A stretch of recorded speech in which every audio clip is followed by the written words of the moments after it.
So here we go. Today we got my man, Mr. Noel Hightower, joining me. I'm pretty excited about this one, Noel. Not because I know you, but because I see the work, and I think everybody else needs to know the work and see the work. But we're gonna start out like anyone else. Like I don't know your story. Tell everyone where you're from, where did you grow up, about your family. Give us a little background on Mr. Noel Hightower. So here we go. Where I'm from, Easton, PA, born and raised. Commonly used phrase for people who are born and raised Easton, we are Estonians. I'm proudly to say I'm an Estonian. Um, Grew up, kind of started on South Side, and then transitioned over to Palmer Township after that. My family background is fairly unique. So my mother is from Dominican Republic. She moved to America when she was 12. And then my father, he's from New York, and then he moved to New Jersey. Um, Ironically, the Houston family went to University of Delaware where he was in graduate school, kind of recruited him to come to Easton and join the Easton community. He stayed with them for a short period of time, and then he kind of found his way, found his roots in Easton. And then my family as well, one of six, all super impressive people in my family. I could make an argument that I'm on the bottom tier of impressive people in my family. My oldest brother, David, ran track in college. We're at Rider University, four-time conference champ in the 110 and 400 hurdles. Coached at Yale, coached at Loyola, Maryland. He also coached, and was currently at Air Force. My oldest sister, extremely successful. I went to Temple for undergrad, went to UMBC for a graduate degree. Shout out to my sister Jasmine. She gets married at the end of the month. So that's a pretty exciting time in my family. The first of my siblings to be married.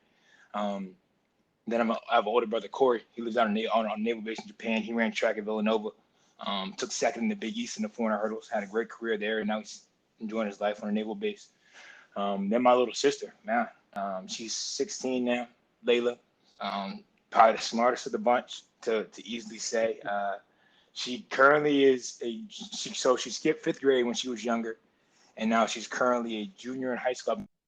With my mother, and she takes classes at MIT as well. She's taking a computer coding class at MIT right now, and she told me that the school she wants to go to is MIT because it's the only time she's ever been challenged in school. And then I got a little brother, Miles. A lot of people probably have seen a lot on social media, working out with me, doing push-ups, and he's just trying to find his way in middle school. So it's like I'm just one of the success stories in my family. Everyone's really impressive. Just trying to keep up out here, man. Yeah, that's impressive. Sister at MIT at such a young age. Everybody's out there grinding. Like I said, I see your work. Mm-hmm. You don't see any of theirs, but it's great to see like you're being surrounded by so much greatness. And Sure. that literally takes me into my first question of you had so much support with your siblings growing up. What was it that made you want to pick up a basketball, which is, Wow. your expertise now?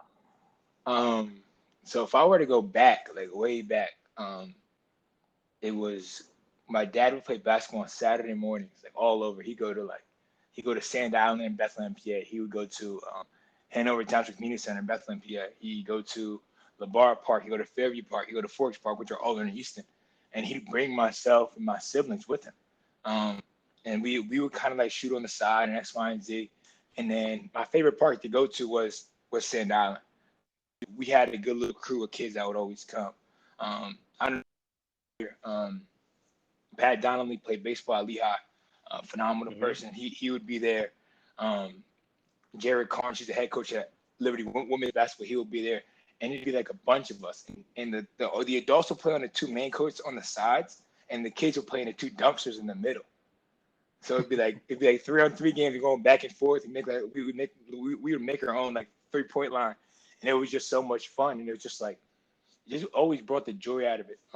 And I always just loved playing with them. And then like as I got older, I kind of just grew into the game. When I was younger, I'd probably say my best sport was football, and then it transitioned to like on the border of football and track and field. When I was younger, I was a pretty good track athlete. I was rated like top 50, like on the East Coast in the 100-meter dash when I was younger.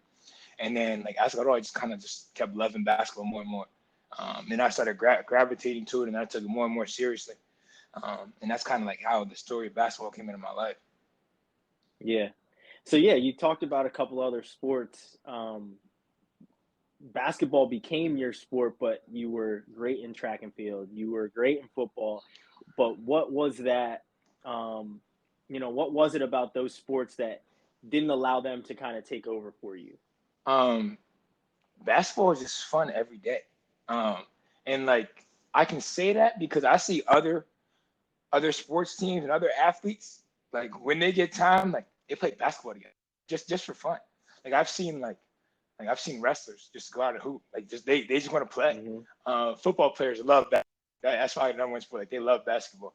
I've seen like when I was in college, like I see the like tennis team play like pickup basketball, and it was just like it's just so much fun every day. Even like you have your good days, you have your bad days, but the bad days aren't that bad. I'm always excited to get in the gym and get better, and the game's always been fun for me. That's what's up. So now let's kind of backtrack even more a little bit. Like as Yeah. you're growing up and you're still playing all these sports, what type of is there a sibling rivalry? You just said you're one of six. Is there sibling Right. rivalries? Is it looking at your older brother like, man, he's doing this in track, I got to do this, or anything like that that's really pushing it? I mean, you talked about the fun, but there's still that competitive aspect. And So I got siblings too that you know. the end of the my older brother David is like he's my top role model. Like I've always looked up to him. We're 3 years apart. He was a senior, and like everything he did, I wanted to be like him. But the only thing we kind of did differently was like he went down the football and track and field path, and I went down the basketball and track and field path. But it was just like we were always naturally competitive, and it was just like we all. But as we were competitive in the house, like when we stepped outside the house, we were ultra supportive of each other. So it's like okay, well like it might be a day where like I have an off game, and hey like let's go get shots up, or like he has an off day when in his sport. I'm like hey like let's take this 20 minutes and do a little extra core workout so like your core is a little better for the 110 race, and we would do that for each other back and forth so that we could just see each other win. You know what I mean? That was the ultimate goal. It was like I've always wanted to be like him. So even like growing up, so the couple prime examples was when I was a freshman in high school. He was a senior. He won essentially like in Easton like the equivalent of like prom king. And I was like, man, I Hmm. want to do the same thing. So like I was a freshman, and then when I was a senior, like I ended up winning the award. I was like, all right, that's cool. And then when I was a freshman and he was a senior, he was president of his class, and I was like, I'm about to do the same thing. So then my senior year, I ran for student council, and I became vice president of my class. Well, he started as vice president, and then he got bumped up to president. So I was like, he's vice president, like I'm gonna do the same thing. So you kind of like laid down the foundation, the groundwork of just like excelling. And I just kind of followed his path and followed his lead, and it worked for me. Yeah. That's pretty cool. So as you're getting older, basketball is becoming more of your thing. How old were you when you decided that it was going to be basketball and track and not all three with football? So I dropped football. I know I didn't love football. It was just like I played it just because my friends played. Hmm. I stopped playing football in the middle school. Eighth grade I stopped playing, and then it was just like basketball and track. And then ninth grade was when it was like I want to play college basketball. Like that. That's what I want to do at the next level. Um, and I just really locked into it. And Touchdown Hill College took a risk on me. Like I had a really good high school career. Like I had great teammates. That's kind of where it starts. It's a team sport. I had phenomenal teammates. Had phenomenal coaches. And I got the opportunity to play at the next level, which was awesome. Yeah. So when you have that dream of playing at the next level, what schools start reaching out to you? And how many were there? Was the phone ringing off the hook? Were you getting a ton of letters? What Right. was it like? So um, I would say like I was in a very unique situation where it was like I wasn't. I probably like you are where you get recruited to go. So it was like I wasn't a Division 1 player, and Division 2 schools and Division 3 schools found that out. Then it was like I feel like I was so heavily recruited by Division 2 and Division 3 schools. It was almost like overwhelming. Um, and it was just like so many calls, so many texts, so many letters. Um, took a very limited number of visits, but it was like everything else, like so many points of contact. And it was such a unique period because I was equally as recruited for track and field as I was for basketball. So like I would get calls. Let's say I would get a call from Glenn and Mercy. The basketball coach would call me, and then like the next day, I just talked to him. I'm like I didn't talk to him. This is now the track coach calling me. So then I would take the track coach's call, and then I would talk to him as well. But it was just like yeah, I think I was pretty heavily recruited. It was like a lot of contact, a lot of touch points, and it was just like I was. I was young and at an age where I was like scared to disappoint anybody. Like I didn't want to tell anybody no. So then it was like, instead of me being like, I'm not really interested in these schools, I would kind of string people along. And if I could go back in the process and change something, I would just tell them like, hey, I'm more focused on these 10 schools or these 12 schools. Like, I think you're a great program, and I'm more focused on these 12 schools. But I didn't do that. And then it was just like more and more calls just kept coming. Yeah. So, with that, how did you balance that process? I mean, you already said you don't really feel like you did well because you just kept stringing people along. How was it trying to manage school, coaches with two sports, and just, I mean, being a teenager is tough in itself as well. Right. So how did you manage all of it? Right. So my number one priority, a lot of people don't know this. So my parents were co-parenting, and a lot of the time, my junior and senior of high school, I spent with my mom. For the sheer fact that like I really helped raise my youngest sister Layla when she was in like between like pre-K, kindergarten, first grade in Easton. It was like to the point where like I'm waking up every day as a high school student, junior and senior. I'm waking up every day, getting her dressed, make sure she eats, taking her to daycare, finishing school, picking her up from daycare, and then we're coming back home. We're doing like some reading, the homework that she has that probably took like 10 minutes, and then like I had to do my homework on top of that. But it was just like just kind of understanding like what the bigger picture is at the end of the day. So it was like, okay, well, like I'm gonna prioritize like she's the top priority. I gotta make sure she's okay. And then like I prioritize myself where it's like, okay, well, like what goals do I have? Okay, well, like I want to be a good student, so let me get my homework first. And I was like, all right, I want to be a really good athlete. I was like, all right, I have to work out second. And then after that, it's just like kind of like tiering things, just putting them all in order and kind of sticking to it. And then just at the end of the day, it's like no matter what you do, to me, you have to have fun with it.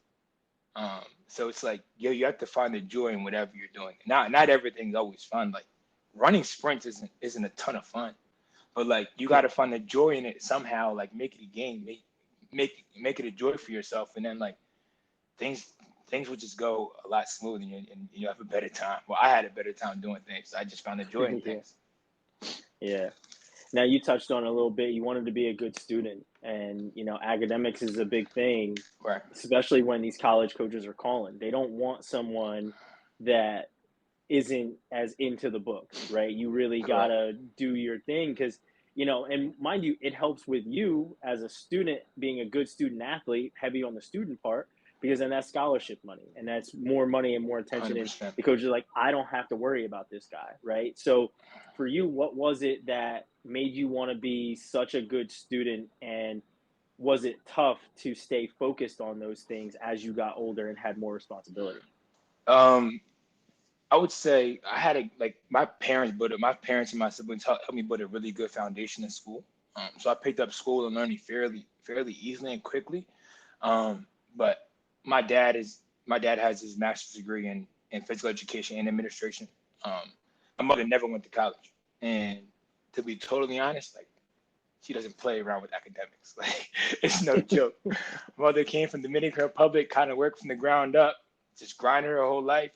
And she was just, I don't want you guys to live this lifestyle. And she was like, education's the key to get out.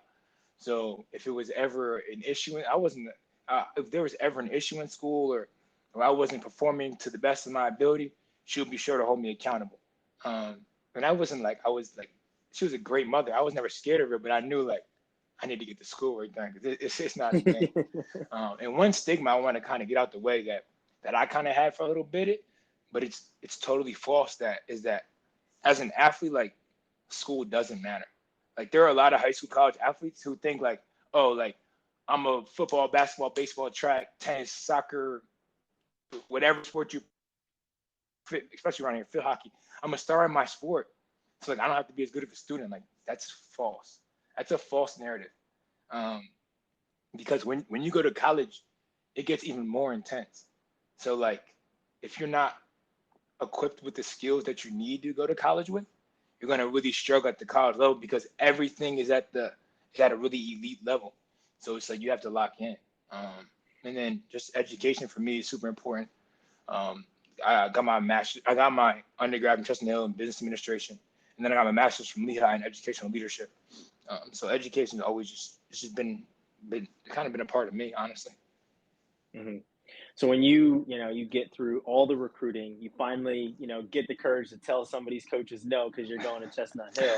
Right. What's it like that first day you step on campus as a college basketball player? Man, let me tell you, it was like it's like eye opening. You walk in there and like everyone's like a little stronger. Like so like in height, like everyone's a little stronger, a little faster, a little more athletic. The game's a little quicker. The and defensive schemes are a little more complicated. And it's just like a learning curve, like boom, like and it happens all at once. And I was like, wow, like this is what college is like. Like this is what college is. This is what everyone's telling me about. Like when you get there, like first day, I'm sure every school pretty much does it. First day you get on campus, like all the basketball guys, you kind of get together and you play pickup. Like you all play together and kind of see where like everybody's at. Like it's a little gauge to see where everyone's at. And I'm like, man, these guys are nice. Like these guys can play. Um, now I was like, okay, I have to get it together. And it was myself. So had the same 4 roommates for 4 years in college. Myself, Doherty, Dexter Harris, and Adrian Adams. And Adrian was a track athlete. Myself, Sean, and Dex were all on the basketball team. And I was like, man, like we kind of like, hey, listen, like we're kind of in this together. Let's try and all play together at the same time. So then it was like everyone knew that like my biggest weakness was like my strength. So like every night we would get a deck of cards. The four of us every night we would get a deck of cards and we just flip cards, push ups, flip cards, push ups, and then we're done with push ups. Like 2 months later, Sean Doc got a pull up bar. We have flip cards, flip cards and pull ups, and it was just like as that happened and that progressed, like I got better. Like at practice I got better. Um, my wildest story in college that was like welcome to college moment. Like everyone has one. Like your welcome to college moment. So it's like had my first college scrimmage. I'm super excited, and I'm like, all right, like I can't wait to go in the game. Like I'm like really ready to go. And it was like I got there, warmed up, I was feeling nice warm ups, and then the scrimmage started. It's going up and down, up and down, up and down. And I'm like, all right, like I'm not a starter. I'm like eighth, ninth man, I think. In my head, like I'm eighth, ninth man. Clearly, I was delusional, to be honest. I was not there. And I was like, all right, I'm eighth, ninth man. And then the eighth man went in. The eighth man went and played. Sat back down on the bench, went back in the scrimmage and played. And I haven't gotten one rotation run yet. And I was on the bench like, oh my. Like I was still on the bench being a good teammate, but in the back of my head, I'm like, I'm not where I thought I was. So after that, like, I told myself, I was like, this is not what my college career is going to turn out to. Like, I came here to play. I came here to win. So then I started grinding. And it was like slowly but surely, like, I was like 12, 11, and I was like 10, I was like 9. I was like, oh, I'm in the top 8. Now I'm getting some quality minutes as a freshman. I got like a freshman of the week a couple times, and I'm like, okay, I'm trying to get quality minutes as a freshman. And then by the 10th game my freshman year, I was a starter. And I started the rest of my career. Like I got my spot and never gave it back. And I was started the rest of my career. But it was like that one like moment where I got shook up. I was like, oh my gosh, like I kind of froze. And it was like, okay, like time to log back in and get back to work. And I called my brother, my older brother David. I was like, David, like I'm 12th man. He was like, so what? Like it's a long season. You better lock in and become top 5 so you can get on the floor. And that's literally what I did. Yeah. Now, what was, you're sitting there on the bench as all these things are happening, and you have that light bulb go off. Like I'm not where I thought I was. Mm-hmm. What's the thoughts after the game? What's the action after the game that you take to never have that feeling and that thought again? So first is like during the game, like you have to almost suppress that feeling, because like the first thing is like because we ended up winning the scrimmage. You have to be a good teammate. So I was clapping, I was up, I was supportive, I was giving guys high fives. I was happy for my team because we won. So like that's like the initial. And then after the game, it's like, okay, well like wait till I get in private and then I can really reflect. Because then we had the bus ride back and I got in my room and I was like really reflecting, like, man, like I have to get it together. And it was just like it's one of those things where it's like the natural reaction. You fight or you flight. You know what I mean? And it's like, Mm-hmm. I'm about to fight for this. Like, this is what I wanted. I'm about to fight for this. And that was my biggest thing. I was like, okay, well, like, do a little more. Like, do the things that everyone else doesn't really want to do. Like at the beginning, like on day one, what you said you wanted to do, like keep doing that all the way through the season, and it will pay off. And then I just kept doing it, and stuck to the plan and stuck to the path, and it all paid off for me. Yeah. Did you you said that your same roommates throughout college, did you go talk to them and did you say anything to them like, listen, I got to get on the floor, and y'all gotta start winning. You want to start winning. Right. Your roommate that's running track, you want to be faster. You want to do like, Mm-hmm. let's put in the work. Was it one of those things? Yeah, because it was kind of like we all three of us came back and we were like, yo, what's up? Like what's going on here? And the crazy part, out of the three of us, I was a walk-on. The other two had scholarship money, like athletic scholarships. So it was like I was a walk-on. The other two had athletic scholarship money. We were like, hey, like we want to have a larger direct role on game day. Like practice is cool and like being involved in practice and having our own practice, but like we want to be impact players. Like we just came from high school and we know how fast those 4 years went. So it's like let's turn the leaf and try and make an impact sooner than later here at Chestnut Hill. And we were all kind of on the same page about it. And we were just like, let's kind of do it together. So then it was like, okay, like extra shots, extra lifting, doing the push-ups together. Like, and we kind of just made a pact to each other, like, hey, listen, like hold each other accountable. I think the accountability was the biggest thing. And it wasn't just like on the court. We used to call the library Club Lit. Because we'd be like, yo, what you doing tonight? Going to Club Lit? And we'd be like, yo, what is Club Lit? Like the library, like we all go together, we study and we get our work done, and then we come back, we come back and get a late night meal, we go to bed, and then people are like, oh, like I'm gonna come to Club Lit with you guys, like, yo, come on, we going to Club Lit, and then it was like we always held each other accountable, and it was like when like one of us was slacking, it was just like kind of just like check each other. Yeah. I mean, you're taking my questions away because I was going to ask what, about the academic side of things and see, how were you balancing that side? Because obviously you were a good student in high school. Right. And I mean, let's face it, high school's not as hard as you got a sister that's 16 at MIT. High school isn't much of a challenge, right? No. And especially when you're grinding like you are, high school's not really that big of a challenge.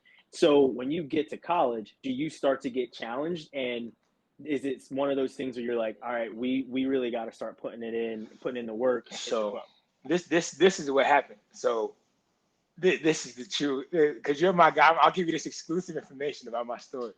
So this is a true story. So I went to college and I was green behind the ears, to say the least. I thought it was like, hey, like once you get to college and you're a college athlete, like you don't really have to go to class. Like they kind of help you out. And I wasn't really going. I had one class. It was like 8 a.m. class. I wasn't going because I was like, hey, like on the phone, they called me to come play basketball here. So I was like, I'm gonna get in the gym. Progress reports came out. My grades were not where they wanted to be in the first 6 weeks of the semester. Nothing was where it was supposed to be at. The exact number we're not going to discuss here, but it was not where it was supposed to be at. My coach called me in. He talked to me for a little bit, and my coach Boucher was like, all right, I have to contact your parents, like your father. I'm like, okay. He said, your mother. And my mom would literally, I'm not sure if you've seen it. I think it's the movie Glory Road, where the mom literally drove down to Texas Western or to Texas to take her son to class and make sure he participated in class. My mother would do the same thing. And I was like, Coach, give me like 5 weeks. And I was like, I guarantee you, I'll be in great academic standing. He was like, all right, you got 5 weeks. And in those 5 weeks, I turned it around and finished the semester with over a 3.0 GPA. And he was like, what happened? Like, what really made you lock in? I said, Coach, listen, like, when my mother brought me to college, she told me, like, school is first. Like, always remember, school is first. And she said, if you need help, I will come and help you. And I was just like, I don't need her to come down here and come to class, because she will do it. Yeah. I know what movie you're talking about. And the mom is sitting there and the teacher asks a question and I can't remember what the kid's name is, but she's like, he knows. Yeah, he knows the answer. I Yeah, said, man, I've I seen was that. like, that was gonna be me, and I was like, man, that can't be me. So I just made sure I locked in and got it done.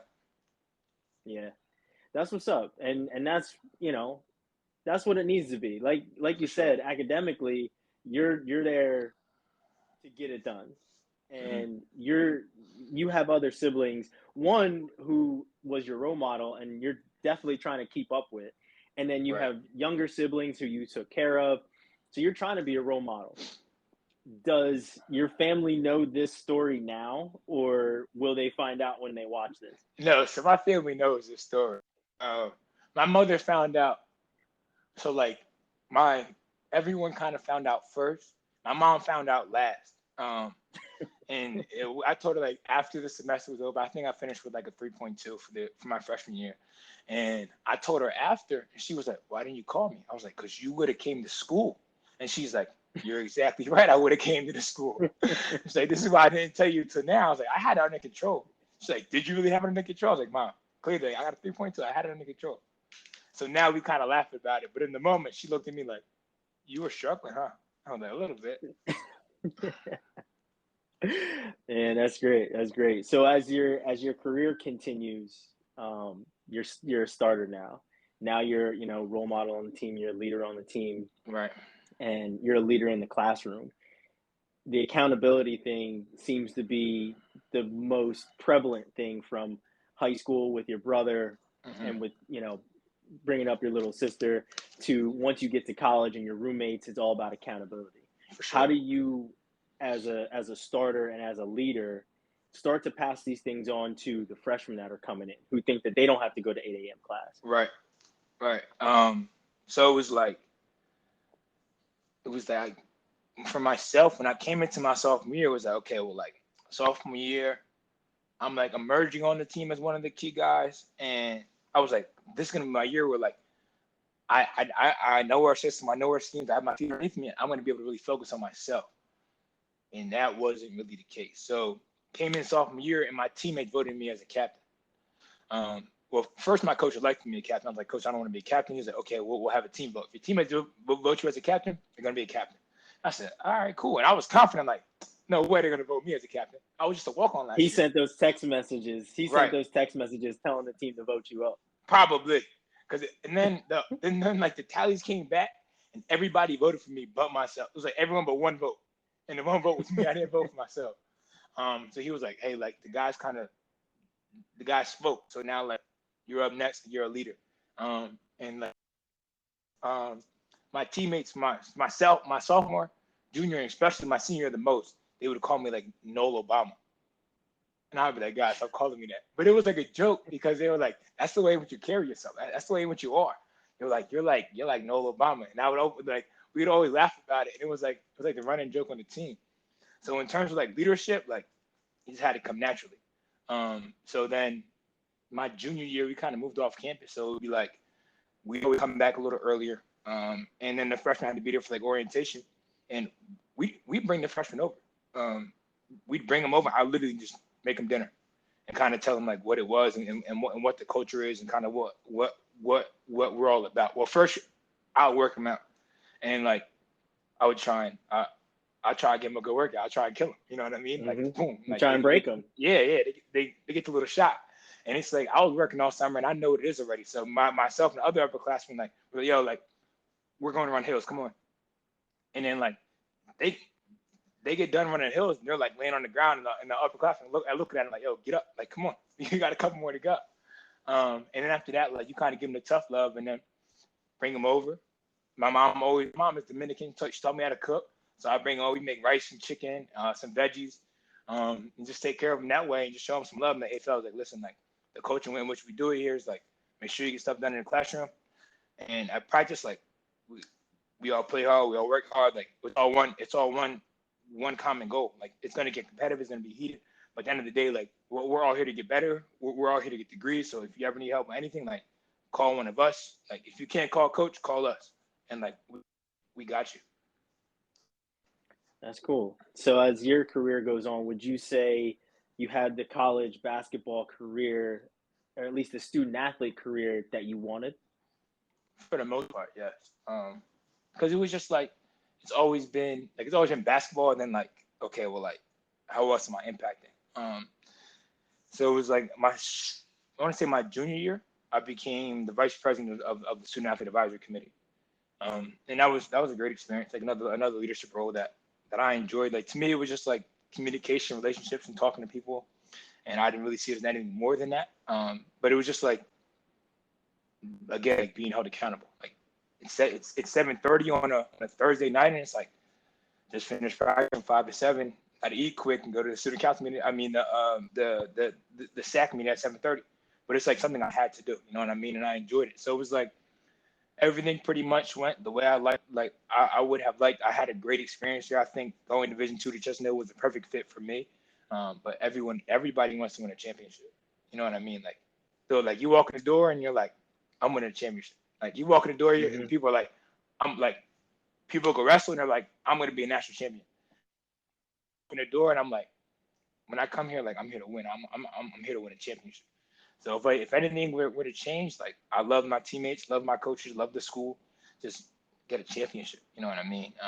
Because off the floor I had other experiences where it was like went to the student athlete for the NCAA. I was selected to go to the leadership forum in Orlando, Florida, and that was an incredible experience. It was 300 of the, I guess, most elite student athlete leaders in the country, Division I, Division II, Division III. And I met some incredible people who I'm still friends with to this day from that event. My friend, shout out to my man, Barnett Harris. He just finished law school at Georgetown, at University of Delaware. He just finished law school at Georgetown Law. And I'm like, that's incredible. You know what I mean? Like, and I could go on and on with a list of people I met there who are doing amazing things. But he's just one of the many. And then that was such a great opportunity for me to have. Well, while being an undergrad, to be exposed to, I guess, like that level of success. Like it was like so much greatness in one area. It was like, wow, like there's such a powerful room of people. Mm-hmm. So a lot of athletes and a lot more athletes, I think nowadays, because of social media and how things look and stuff like that, they always think it's a D1 or bust kind of a thing. Did you ever have that type of mindset when you were coming up as a student athlete? Because you just said D2 was, perfect for you. Did you have Correct. that kind of a mindset? Yes, I did.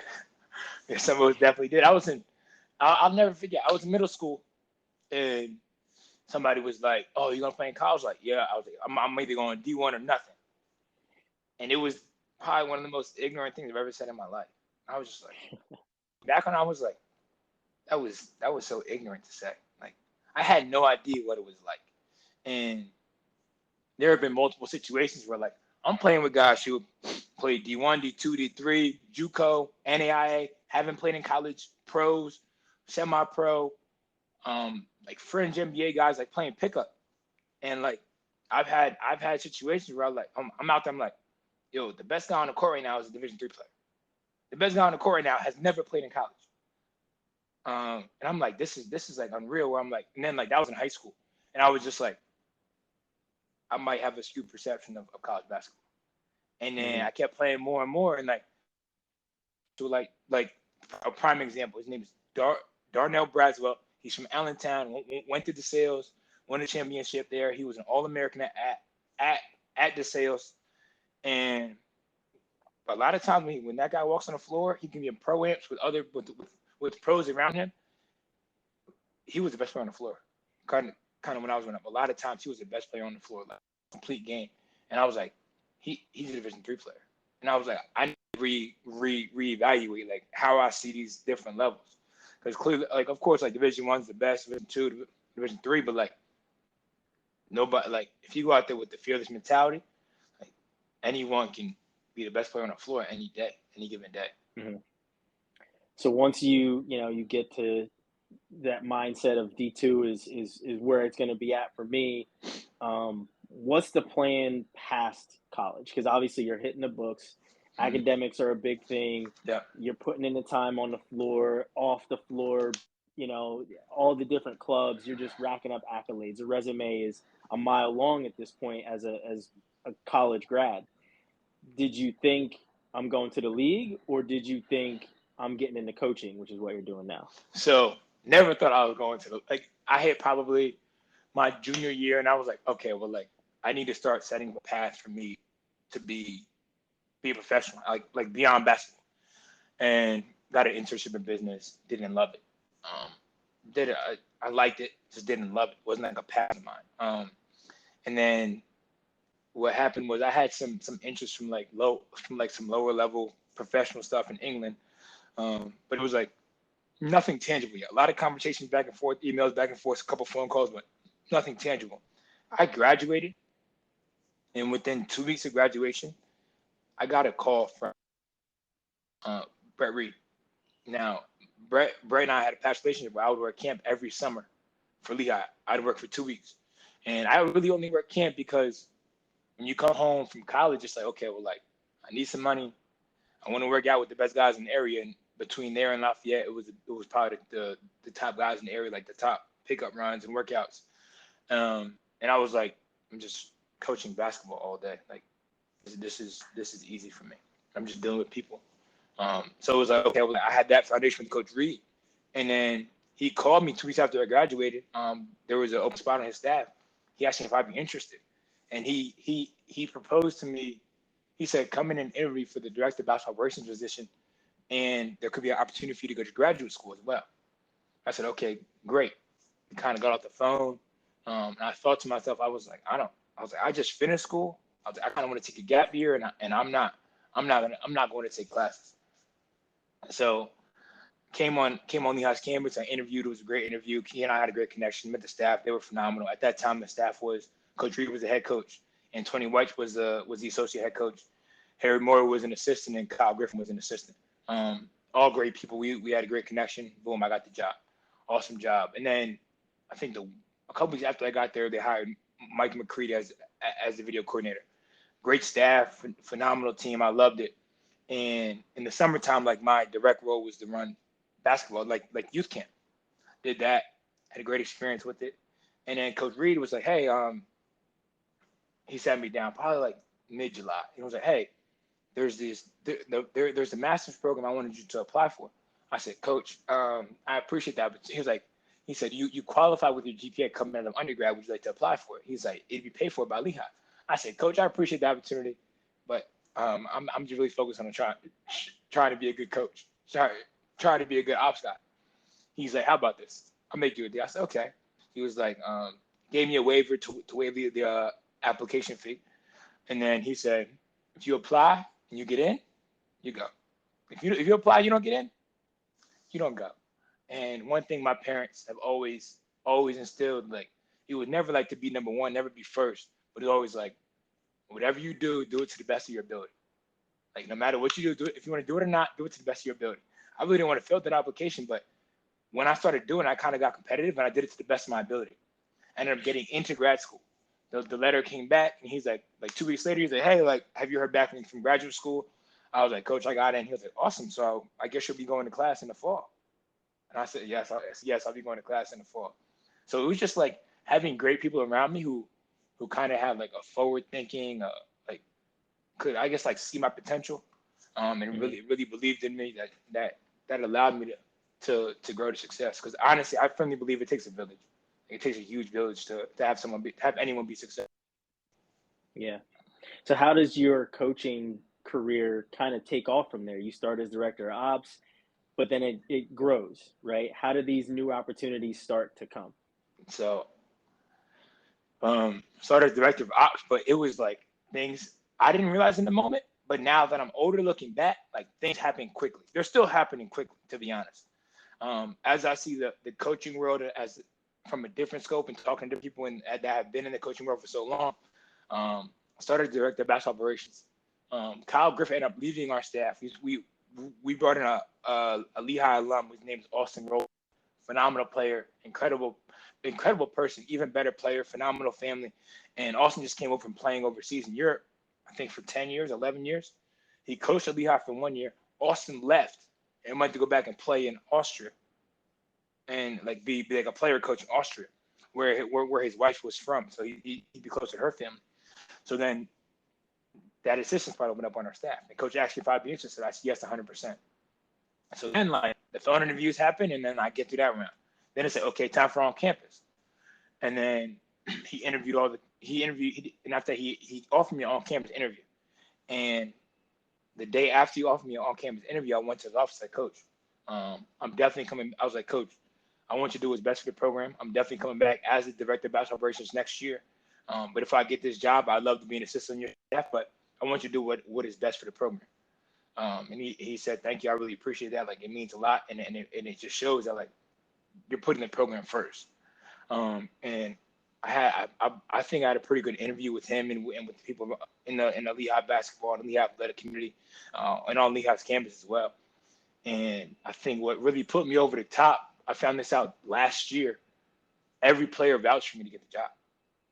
Every player vouched for me, and every assistant vouched for me to get the job. So then, like, once I got the nod for that, like, I think like them working, like, being a voice for me that I didn't even know was happening. Them being a voice for me, supporting me to get that bump into the third assistant role was incredible. So that was boom, step one. And then step two was like I was the third assistant for 2 years, and then our associate head coach left and went to a different school. And Tony West left and went to a different school, and then boom, I got bumped up to second assistant. And it was like, okay, I like I'm second assistant for 2 years. Then I was like, okay, well, like, I want to continue to learn, grow, and develop. And at Lehigh, I learned so much. I grew so much. I think I developed so much as a professional, as a coach, as a person. And it was great. But it was like, okay, well, like, always like striving for like just like a little more. You know what I mean? I was happy where I was at. I loved it. Loved the guys. Loved the university. I've been home for, and I've seen players that I've coached at Lehigh. I've actually played pickup with the entire team last Saturday. So it was like I'm still close with the guys. Some administrators I've seen since I've been home. Some people on the coach staff I've seen since I've been home. I've seen Dr. Outing, who's I believe he is I think he's the head of diversity, equity, and inclusion. Rick Cole is the vice president of student affairs. I've seen Donnie Roberts, who's a former football coach at Lehigh, who's now the assistant director for student access and success. And I've seen Donald, and I've seen Dr. Odie, who's the vice deputy for diversity, equity, and inclusion, and they all report directly to the president. So since I've been back, I've seen all of them. We've had great conversations. We've gone out to lunch together. It's all been great. Like, it's been phenomenal. And then it was just like, okay, well, like, continue to progress and continue to move forward. And I had an opportunity. Somebody called me about an opportunity in the NBA, and I was like, the NBA. I was like, I love it here. And they were like, what's the number one reason why you wouldn't leave? And I was like, I love my guys. Like, I feel like I can't leave my guys. And they were like, okay, five more years goes down the line, and let's say hypothetically speaking, your dream job opens up. You're gonna take it, or you're gonna stay with? I said, I'm gonna have to take the job. They were like, you're still gonna have to leave the guys. Right. So then that opportunity arose with the Indiana Pacers, to be an assistant for on-court player development. And it was just something I feel like I couldn't pass up. It was always a dream of mine to be at the Division I level, to be at the NBA level. And I was like, in any capacity, if I could ever make it there, I would love to be a part of an NBA organization. And then I got the opportunity with the Pacers, and it's incredible. It was a phenomenal year. I have no complaints. I love Lehigh. I love college. Not saying I wouldn't, like, I would openly go back to college and coach at college again. I had a great experience, but I also would stay in the professional realm, in the NBA, the G League, overseas, and coach as well. Yeah, I just saw you announced that you got the certification to coach. What is that, internationally, right? Correct. So I got my certification. Is that the next step? It could quite possibly be. So I got my certification to coach to coach USA basketball and to coach at FIBA. That could possibly be a next step. So my mother, again, is being she's Dominican, have really strong Dominican roots, Dominican heritage. Before we got on this podcast today, I actually just got my dual citizenship done today. This is breaking news for me. No one knows this shit. You're hearing it here first.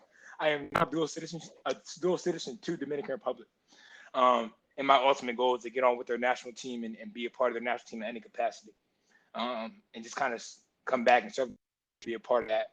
And that's kind of like my next step, my next goal. And they have an open period in August and one in September. And I'd love to be with their team and kind of progress moving forward and develop the game in Dominican Republic. Over Easter weekend, that Saturday and Sunday, they actually had like a youth elite camp, which they invited me to participate in as a coach, and they gave me essentially their top U18 guys to work out, and they gave me their like college guys who came back to kind of mentor the U18 guys to work out, and it was awesome. They were like, hey, like, we kind of trust what you do from your resume, and you got an hour and 20 minutes, and like fill this time and make sure these guys get a good workout, and they get better in the next hour and 20 minutes. And as a young professional, kind of coming in that space, it's like, wow, it's really empowering for someone to be like not be, hey, for 10 minutes do this, 20 minutes do this, 20 minutes do this. Like, hey, listen, like, it's your show. Like, you have to make this really good. Like, you have ownership of this. And it was just great. I think I had a great experience with them, and it was great to get to meet them. The president of basketball, the president of the Dominican Basketball Federation was there. The vice president was there. The head coach of the Dominican national team was there. Some of their U18 coaching staff was there as well. So it was great to meet them. But it was just a phenomenal experience. And my ultimate goal is one of my ultimate goals is to be a part of the Dominican Basketball Federation and move forward and push the game to the DR and kind of help out any. It's not to go out there and make it my brand and X, Y, and Z, but just continue to grow the game over there, because they're already doing a great job. But I would love to help and assist and also learn from them. Mm-hmm. So speaking of branding, we see the T-shirt, the Hightower Hoops shirt. Yes. I know you had, what was it, a club or a camp that you were back home for, something like Correct. that. Talk about establishing Hightower Hoops and what it means to you to be able to come back to your hometown after being at Lehigh, Indiana, DR, and do the things that you're doing now. So it's incredible, honestly. So Hightower Hoops, it kind of started where it was like, I have 4 goals for the year. So start a LLC, get my dual citizenship, run my own camp back home, and then write a children's book. So I got 3 to 4 out of the way right now, and running my own camp, dual citizenship, which got completed today, and started my LLC. And it was okay. Well, like, I wanted to have those. It was like I started the year. I was like, okay, well, like, I want to come into 2020 where it's like, okay, whatever I have in my head as a good idea, I want to put it on paper and I want to achieve it. And I've always wanted to give back to the community. Like, I've always wanted to give back, but there's rules with the NCAA where it's like I can only work with kids through certain ages. So it was like very restrictive for like recruiting purposes. So then once I broke off from college, it's like, oh, well, like, I have kind of like less restriction on who I can work with. So that's kind of how the Hightower Hoops all came about. And it was like, okay, well, it's a great opportunity to kind of give back to the Lehigh Valley, give back to basketball in the area. And it's done so much for me. So it's like, hey, like, I'm excited to really, really get back. So the Hightower Hoops thing is my LLC, but it's essentially like what I run. And then what I'll also put my book under. So like, I'm currently writing a children's book called Shame, We Could Have Won the Game. And it's based upon basketball and teamwork. But essentially, I would have needed an LLC to help put the book under. And it's just like, it was just something I thought of, and I was like, what's something catchy? And I was like, Hightower. I was like, I like basketball. I was like, Hightower Hoops isn't bad. So I took it and I ran with it. But the camp, again, it was great. Great young men and women that came to my camp, wanted to learn. They were very engaged, very receptive, and they really just wanted to come in there and get better. Which makes coaching a ton more fun when like everyone wants to be there. So that's kind of how the camp went. The camp was great. Then my next short-term goal is to publish the book, which should be done by the latest July 1st, but most likely mid-June. It's just a children's book, just about basketball. Shame. We could have won the game, so we'll push that through next. Man, there's all these things being checked off this bucket list, and you ain't even 30 years old yet. Not yet. I'm not trying to rush it either. Not yet. Hey, listen, I'll tell you this though. It's all right to get older as long as you're aging like wine and not like milk. Hey. That's sure. how I'm gonna put it to you. Every year sure. when I get older, I said I'm all right with getting another year older. I'll be 35 in October. I'm aging like wine and not like milk. And as long as I do that, I'm be quite all right.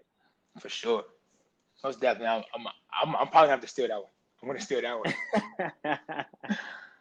It's all right. We can do that. We can do that. We creative people. But the last thing I got for you, Go ahead.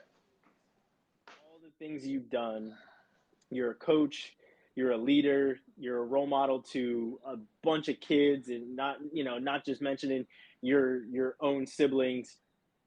What's a piece of advice that you take with you, or that you try and pass down, whether you're coaching or just talking to kids or just having a conversation? Number one thing, but you've met me and you've seen me in passing and the way I interact with other people. It's free to be nice. It's free to be nice. So kind of just being a good person at the end of the day.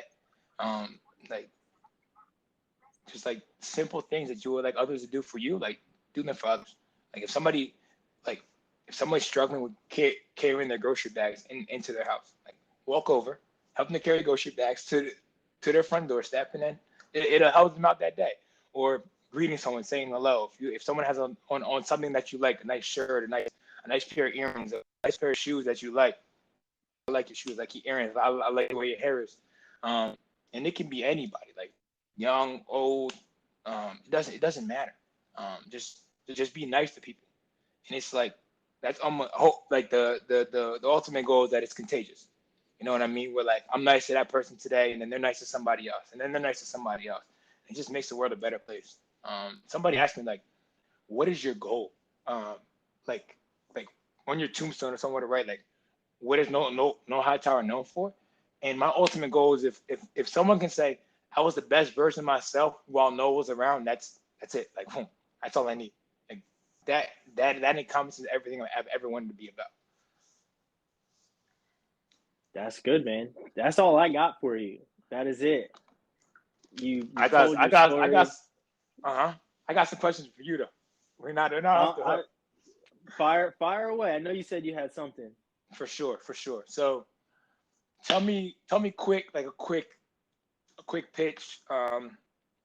Where you competed at in high school, where you competed at in college, and where you competed at the professional level. So I am, born and raised in Easton, Pennsylvania. Yes, Went sir. to Wilson High School until about, I want to say, and this is actually something that a lot of people, unless you were around me, don't really know. Um, is I was a three-sport athlete until my freshman year of high school. Baseball, football, wrestling. Those are my three sports. Obviously, grew up boxing. For people that know the lineage, grew up boxing. But when I Excuse me, got to my freshman year, the lineage you speak of. What is this?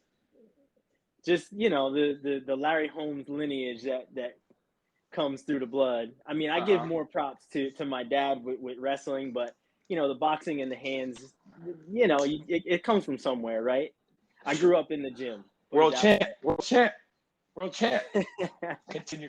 Grew up in the gym more than anything, but my freshman year of high school, I did not play football. I didn't, and a lot of people don't know that. I was honestly like, I think I was a little scared to play football. Um, I was a little intimidated. I was young. I was 14-year-old freshman. I started school when I was 5 years old. So I was 5 year or 4 years old in kindergarten.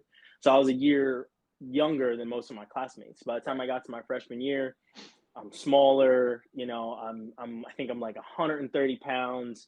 I'm like 5'5", maybe. Like I'm Mm-hmm. just smaller, and I'm intimidated. So I don't play football that year.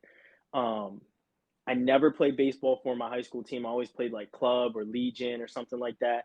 But I always continued to wrestle. Wrestling was like always my number one sport. Um, my sophomore year was when I got back on the football field, became a wide receiver, a DB. Wrestling and football were my thing. I can't say that I had enough fun, but I didn't do what I wanted to do in wrestling, and I blamed a lot of other people. I blamed a coach that I had as a junior and senior, but ultimately it was me. I let somebody else take my passion for the sport of wrestling away. Um, so that was one of those things. But then I went on to play football at Wilkes University. Yep. Um, One of the best things I could have ever did, playing for Coach Sheptock.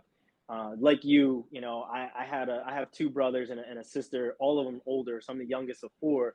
But you know, the brother that's closest to me, 8.5 years, also went to Wilkes, played for Coach Sheptock, played for defense, played in the same position, everything. So you know, he's probably, you know, I would say he's my best friend, right? And him and I, we still, when we work out, it's not a lot of words spoken. It's just let's get in there and let's get the work done, right? Right. And that's why, like, you know, I can say that going to Wilkes and playing D3, I knew who I was. I Mm-hmm. knew I wasn't, despite getting recruited with football and wrestling. And, you know, wrestling, I was getting recruited by Columbia, and I was getting recruited by some, you know, lower level D1 Columbia, teams. Ivy They League. just, So you were a great yeah. student, a great student. Ivy League is for the most elite students.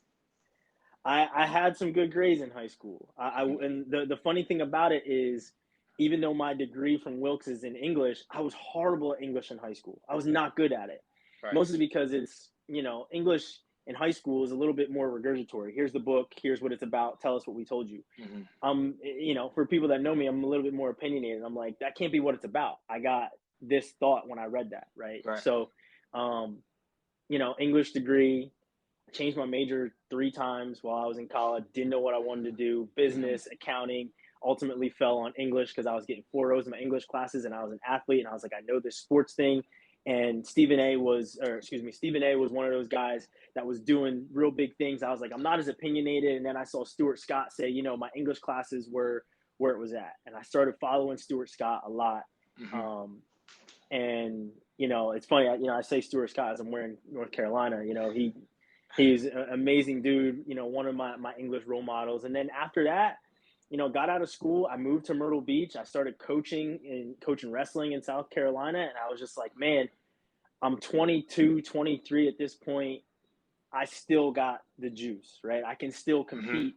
Mm-hmm. So got a job offer to come back and work for the newspaper here, the Express Times. And I was a sports writer and did MMA and boxing at the same time. And, Awesome. you know, from there, the rest is kind of history. And now, you know, standing here talking to you and having some fun. Awesome. And then, what is the purpose of this podcast? Purpose of this podcast is to inform student athletes about the path that they're taking. And it's another form of coaching, right? Where you can't, when you're in the gym, you reach the people in the gym. Right now, we're trying to reach everybody. And, you know, as big as Hightower Hoops can be, you can only touch the people that are, you know, in the gym with you doing that work, and then they can pass it on. With this, I want them to hear your words, hear your advice, hear your path, and say, oh, that's something that I read that resonates with me. And so that's why we want to interview athletes about the student part, the athlete part, about going D1, being a professional athlete, not playing sports, being scared, having anxiety, the mental health aspect of it, like, and everything in between, because there's so many high school athletes that are out there that certainly don't know that they can do the right thing and do it for themselves. So many people try and do it for somebody else. Right. And they're afraid to be selfish. They don't know what they don't know. You know, as a teenage kid, you're like, oh, I know everything. I'm gonna go D1. I'm gonna be an all-star. I'm gonna do this. I'm gonna do that. It's not the path for everyone. And letting, you know, student athletes know that, you know, the path for them isn't gonna look like LeBron James. You know what I mean? You're not gonna look like that. You're not going to be able to be on the cover of Sports Illustrated at 18. That's not for everybody. That's the top 1% of 1%. Right. So, you know, that's why I want to interview athletes, and why I want to continue to interview athletes, because athletes have a unique perspective, and not one story matches the other. There's not one out there that's identical, but there's a tidbit in there. There's some nuggets in some people's stories that will certainly resonate with, you know, the younger generation that people need to know about. One thing that I've been thinking about probably for the past like 6 months, it's like you define what's cool. Mm-hmm. You know what I mean? Like, as a person, like for me, like I define what is cool to me. What is cool to me might not be cool to somebody else. So I might not fit in with that group, but I define what is cool to me. Like, I wanted to be in the NBA. That is cool. So there are other sacrifices I had to make to be cool and enjoy doing what I'm doing. So my last question for you, and I'll let you go. I've been talking for an hour, man. Good Lord. Last question for you. You said you had some challenging times when you were 14, freshman year of high school. What advice would you give to your 14-year-old self? Just go be you.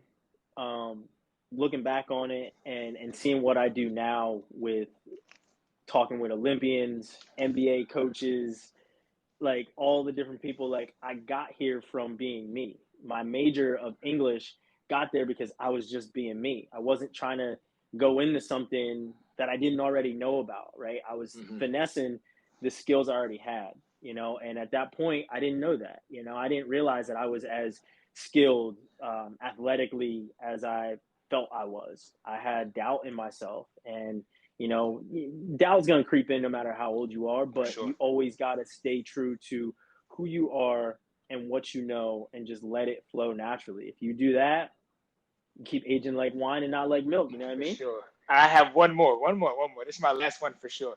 And I ask everybody, I'm going to start asking everybody who interviews me this question. And who are your top 5 favorite interviews of all time? Top 5 favorite interviews of all time that you have conducted, not that like you've watched, like that you have conducted. I have conducted. I have to say, it was a dream of mine to interview my uncle. That was a big deal for me. I got a chance to interview him, put a video together. I don't even think that it ever really saw the light of day. It was more of like a tester for one of the old websites that I used to work for. But I got a chance to talk to him about his career, so that's definitely number one. Yeah. Number 2 is anytime I've gotten to talk to Jordan Burroughs. Anyone that knows Jordan Burroughs, multiple-time Olympic and world champion in wrestling, the man is incredible. I'm glad that him and I are as close as we are now, where we can just, shoot text messages back and forth. He's a wealth of knowledge, an incredible man, incredible father, like incredible athlete, but who he is off the mat, it just resonates, right? Very big deal for me. The third would have to be the first time I got to interview my high school wrestling coach and Coach Dave Kroll, who coaches at Nazareth. Absolutely legendary coach. I'm mad that he left Wilson when I was going to go into my junior year. He's the man that really made me love wrestling and want to contribute to it after I got out of college as a coach or, as a sports writer or anything. Being able to interview him for the newspaper was a big deal for me. And then getting to interview Kerry McCoy was a huge deal. So Kerry McCoy, Olympian, he's currently the head RTC coach at Lehigh right now. Okay. But he's a guy that I looked up to, and world medalist. He's a guy that I looked up to and was able to kind of say, being able to see it matters. And even though I had my uncle and my dad and my brother, like people that were that close, that's all well and good, have that insulated. But seeing somebody who's doing it that you don't even know, right? It's a big deal. And he was one of the first people that I saw that I didn't know that I'm now friends with as well, that, I got to see doing it on that next level. And then I think, man, number 5, I don't know about number 5, honestly. Man, it's like I said, representation matters to me big time. And Kerry McCoy is one of those guys, along with Kenny Monday, who's another, world and Olympic wrestler, and Kevin Jackson. Those guys were incredible. So getting to meet them and interview them was a big deal. But then, you know what? Getting to talk to and have a conversation. I can't even say I got a chance to interview him, but getting to talk to and have a conversation with these 2 people at the same time was incredible for me. And those 2 people were Joe Frazier and Tony Dorsett. And I got a chance to talk to them at my uncle's, I believe it was his 70th birthday party. And at that point, I wasn't a sports writer yet. I was still in college at that point.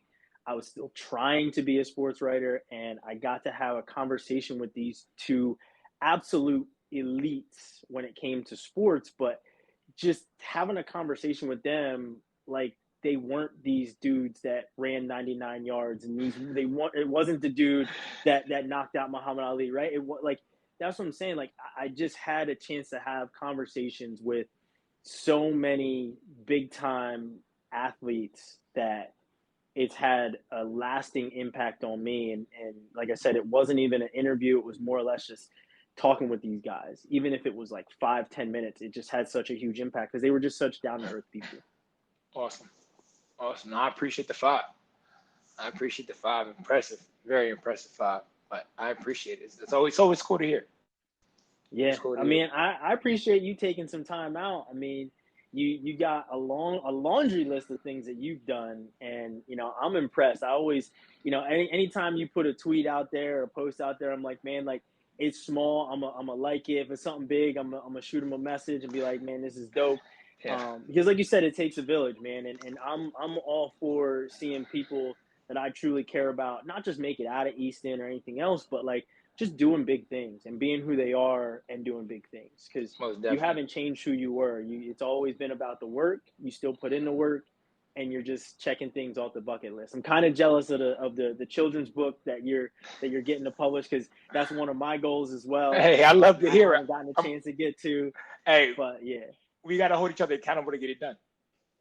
This is true. We got to hold each other accountable to get it done. Now I gotta put in the work to get this book done. Now that's really what it is. For sure. Man, I appreciate it. I'm gonna let you go. I'm gonna end the recording. You said you gotta leave. What is it, tomorrow morning? You gotta head back and. Correct. I'll drive out of Easton to go to Indiana probably about 4:35 a.m. tomorrow. Well, drive safely. Keep in touch. Like I said, if you need anything, you always got me. I'm always down to help out and do anything I can. Likewise. Thank you for listening to the Athletes to Athletes podcast. If you liked what you heard, you should listen to our other stories featuring Rowan McCullough, Brianna Dubose, and many other athletes, as well as our roundtable series where we discuss a myriad of topics.